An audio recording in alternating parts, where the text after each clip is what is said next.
बिस्मिल्लाहिर्रहमानिर्रहीम।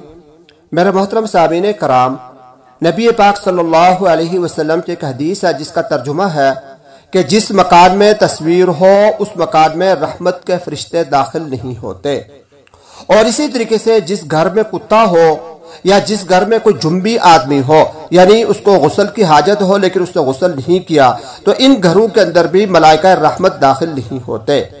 आज मैं आपके सामने इसकी वजह बयान करूंगा कि ऐसे मकानों के अंदर जिनमें ये चीजें हों उसमें रहमत के फरिश्ते क्यों दाखिल नहीं होते। तो इसकी वजह यह है कि ये जितनी भी चीजें हैं इन चीजों से फरिश्तों को नफरत है, क्योंकि फरिश्तों के अंदर जो सिफात पाई जाती हैं यानी पाकी वाली, इंतहाई पाकी वाली और निजासत ज़ाहिरी और बातनी से बिल्कुल पाक साफ, ये फरिश्तों के अंदर ये सिफात पाई जाती हैं।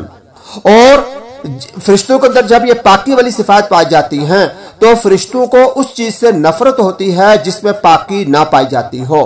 और ये जितनी भी चीजें हैं इनमें पाकी नहीं होती और पाकी की ये मुतज़ाद चीजें हैं, तो इस वजह से ये दोनों चीजें एक जगह जमा नहीं हो सकती।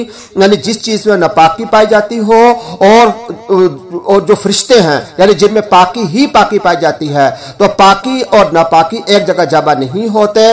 इस वजह से फरिश्ते उन घरों के अंदर दाखिल नहीं होते जिनमें कुत्ता हो या तस्वीर हो या जनाबत की वजह से कोई ऐसा आदमी हो को जिसको गुस्ल की हाजत हो और उसने अभी तक गुस्ल ना किया हो।